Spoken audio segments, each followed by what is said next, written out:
Mason.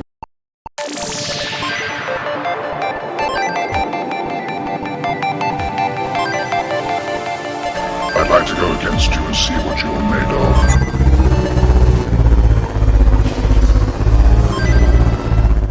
Hi everyone, thank you for tuning in to Glenn's Retro Show today. Today is actually a surprise for me. If anyone knows me, I'm a huge fan of Tron, the movie. I come out with a Tron joystick back in 2019, about June 2019, because I'm a huge fan of the movie. We also came out with a Tron spinner. Recently we came out with the Discs of Tron push-pull spinner, and the Discs of Tron joystick will be coming out relatively soon on Amazon. But the big surprise was not that. Wait! I need that! Then pull yourself together. And I've had those out for a few years now. The surprise, of course, is where this came from. I did not actually purchase this. This was actually donated by a bunch of fantastic friends I know on YouTube and the Facebook groups. And we're going to talk a little bit about this today on Glenn's Retro Show. And a big thanks and shout out to all the people who donated to purchase this for me. The reason it was purchased was to continue my efforts to make sure that my Tron joystick and the push-pull spinner is fully compatible with the Arcade1UP TRON. There were some surprises involved with that, but without ado, I'm not going to talk about that in this episode. This episode is just going to talk about what I feel about my first impressions of the Arcade1UP. So the first thing I have to do is thank a number of people who apparently donated to have this sent to me. I pretty much came home on Saturday to find a Tron sitting at the doorstep. Say what? I wasn't sure where it had come from because I did not order it. At $7.99, as beautiful as the cabinet is, with all the lights and everything on there, it wasn't worth it to me because I already made one back in 2019 with my original Tron joystick back in June of 2019. But I guess people wanted to make sure my machines, my controllers were compatible with it, so that's why it was sent. And I'm going to thank you all very much. But my impressions, first of all, on the box itself, like the Star Wars unit that came out from Arcade1UP, it's a beautiful box. I mean, it really is a beautiful box. It's very heavy because it does come with the larger machine, as well as, you know, the riser and a stool. So the box is pretty heavy. So most people may require two people to move it. I did. I was not going to break my back moving it by myself. But once I got it inside and started unpacking it, once again, you know, Scott back right of Arcade1UP said, you know, they were going to try and improve quality control. And just looking how the machine was packaged, it was packaged beautifully. This was delivered by apparently UPS, which are, you know, UPS and the postal services, you know, that the most caring when heavy, large packages come around. But the machine came perfectly fine. All the boxes were clearly packaged and in good shape on the inside. Now, when I started taking everything out, I was noticing everything was like perfect. You know, sometimes you get these Arcade1UPs, you get little scratches, dings, and so forth. It wasn't until I started putting it together I noticed there was a couple of spots on some side panels that did have obvious repairs done after the fact. So this was definitely at the manufacturing level. This was not during shipping, but you can see these spots right here. These were spots that were pretty well covered up, but I kind of noticed these things. So there were some spots that were blemishes. And again, it would be up to you if you'd want to return the unit because of those types of damage. At $800, I would want that thing to be pristine, personally. But right now, this was, like I said, a donated unit, so for that, I'm completely fine with it. So putting it together, I mean, the regular Arcade1UPs I had gotten down to a science. I could do it in about half an hour from unboxing to putting the whole machine together. This machine is obviously different, which is the way I think Arcade1UP has to go. It looks like that's the way they are going. They're going away from just generic Generation 1 and Generation 2 cabinets. They're starting to get to cabinets that kind of mimic better the original machines. And this definitely has the look of the original machine, of course a little bit smaller, but it's not that small. So this is not 75 pounds anymore. This weighs a lot more. And to move it around is definitely a lot more difficult. So there's another thing to keep into consideration. The smaller original Generation 1 Arcade1UPs are 75 pounds, very easy to move around, take it off the riser and go. The Star Wars cabinet was still not too bad. This machine, maybe because of its shape, was definitely harder to move around. And the assembly time was much longer. Probably took me a good hour and a half, just because you have to put the top and lower halves, screw them together, make sure the seam is right. And there's a lot more parts. With that being said though, I'm very happy they did it this way, because the cabinet just looks better. The recessed screen back there, the backlight shining down from the top, the additional LEDs behind the marquee and the lower panel definitely makes this machine really stand out. You can see on their joystick they have it illuminated like I originally done back in 2019 with my joystick. The joystick itself feels pretty good. I mean, it's definitely a little bit bigger than mine. That's what she said. Excuse me? That's what she said. The reason mine is a little bit smaller is I didn't want interfering with the screen itself. It'd be out of your way. This larger joystick gets in the way a little bit, so I think my joystick will still be a little bit better. That's what she said. People want a larger joystick than what I had. I've had some requests for that, and we're looking into it. But I do think my joystick could give a better field of view of the screen. But overall, the joystick felt okay. I know there's been a lot of issues with joysticks breaking off the shaft. Say what? And we'll talk about that in a later episode. But the joystick, as far as the micro switches go, seems fairly responsive. And that's okay. I did find the trigger to be a little less responsive. What I mean by that is my trigger responds a lot quicker when you press and release. Theirs seem to have a little bit more of a delay. So when I play Tron or Tron with my joystick, I can fire a lot more shots off quicker at the MCP level than I was able to do with their joystick. Also, the deflector button is mushy, not clicky, and that's not too bad. I mean, it did the job. I just felt that the trigger is probably a weaker point between the two buttons. The mushy top button is actually okay. I'm not a big problem with that. The push-pull spinner, again, they used a colors on there, or say a sticker that's backlight compatible. I mean, so you can see it's beautiful inside here. The backlighting to all the decals really makes it pop, and it really makes Tron stand out, which is awesome. And even on their spinner, they have those decals on there that reflects that backlighting, or blacklighting I should say, to make it really pop out.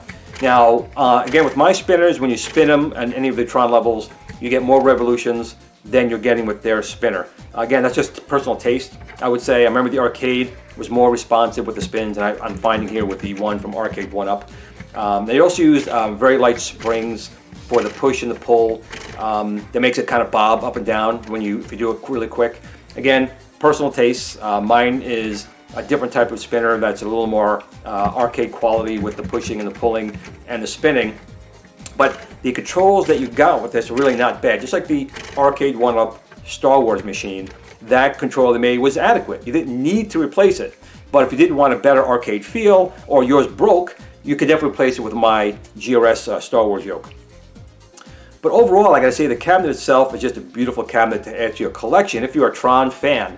And I'm definitely a Tron fan. And I know, like Mike could be the Game Genie, and Kongs and Russ, and Brad. We're not originally too big on Tron, but once you start playing it, it is very fun. Now, they also added wireless capabilities to this machine.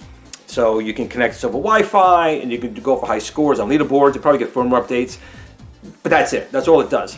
It's a shame they didn't have Code Mystics add some capabilities to maybe like some of the levels, like play light cycles against 4 or 2 or 3 or one other person over the internet, play some light cycles.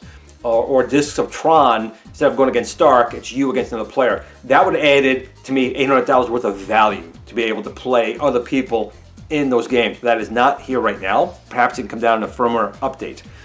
Another thing that I kind of noticed was that the control board behind the screen had a lot more things on it. I noticed there was a micro SD card slot. I'm not quite sure what that's for, but I'm sure people like Very Sneak or other people might find ways to be able to add ROMs to the machine. And there was also a USB port on the top. And we'll go into more of those things in my next video. They, of course, had a lot more lighting effects on here. And what I found in the instructions that were probably the worst part of the instructions was how to wire this. Now, I don't know if mine were just sent out wrong, but my splitter cables were not labeled. So I had to look at it in the manual, really study to make sure the right cables are going into the right spots. It took a while, a lot longer than it would have. It did need to be if they simply had the markings of what went to where on those Y cables. But it's not too hard. And the look of adding those is beautiful. I mean, the speakers sound really good. The monitor is still washed out a little bit. There's no way to adjust the monitor's black level. So that's another thing that kind of bothered me a little bit. And if you replace the monitor with something else, you probably would be able to do that. I did like the bar behind the control panel, which allows you to cycle through colors or off entirely, or have it cycle through all the colors. Well, that was kind of nice. I didn't need, I think, have it be a separate press to turn on and turn off. That should just come on with the machine, just like all the other lights, and you can change the colors, that's fine.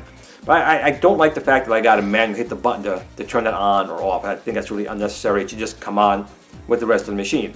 The machine itself does feel very, very solid. This is probably one you might want to consider screwing to the base. I've not done that yet, but I'm definitely considering this to be the first machine I'm going to use the screws to screw it into the riser, because I don't want it to kind of fall forward in hard gameplay with the light cycles. I would say overall, it's probably one of the best cabinets that Arcade1UP has designed. Next to me personally, Star Wars. I don't have the other cabinets that they have, like Terminator 2 or anything, or the Buck Hunter. But for me, between Star Wars and Tron, these are definitely probably the two best ones that they've produced. But the Star Wars unit was still much more inexpensive than the Tron unit is. I get there's more lighting effects on there, and it is a Disney license, and Disney is probably pretty expensive with the licensing. So all in all, if you do like these type of games, $7.99 probably might not be worth it. Maybe it goes on sale, it goes a little bit cheaper. But for some people, it's definitely worth it. That's only up to you. I can't make the decision for you whether you want to spend that kind of money. But I can say the cabinet itself is a beautiful cabinet. It plays nice. I have some issues with the controls, which I'll do in a later video. But overall, I think that Arcade1UP really hit it out of the park.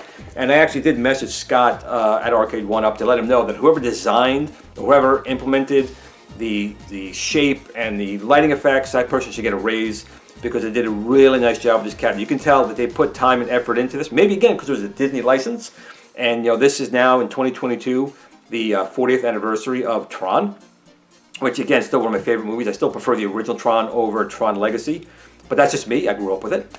But overall, I would definitely check this one out if you're at all interested in having a beautiful cabinet to look at or play in your home arcade. So once again, I want to thank you for joining me here on today's Glenn's Retro Show to look at the Arcade1UP Tron unit. Hope you did like it. If you did, please like, share, subscribe, give me a thumbs up if you can.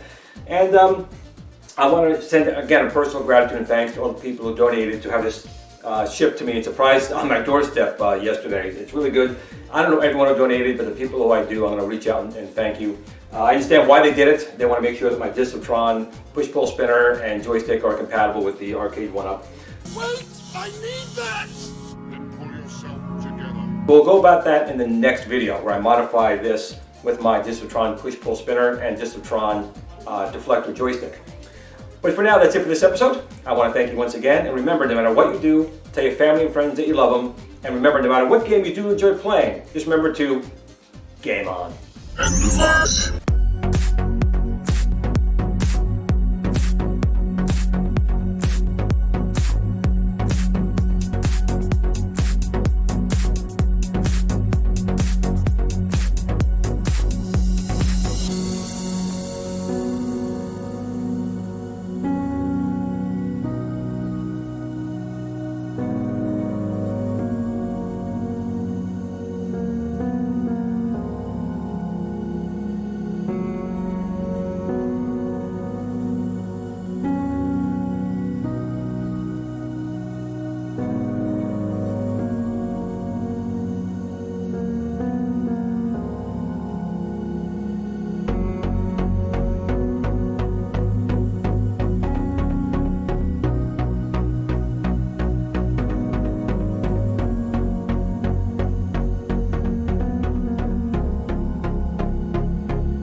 Tiny Arcade fan page. Remember, don't admire people too much.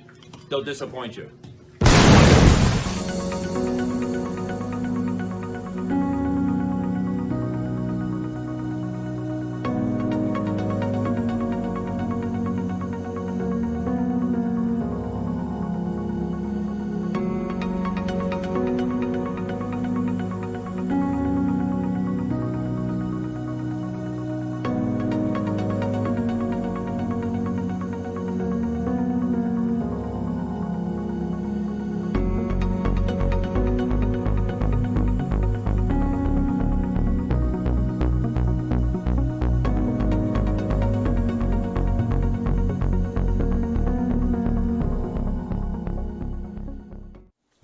Sit, Blue Blue, sit. Good dog.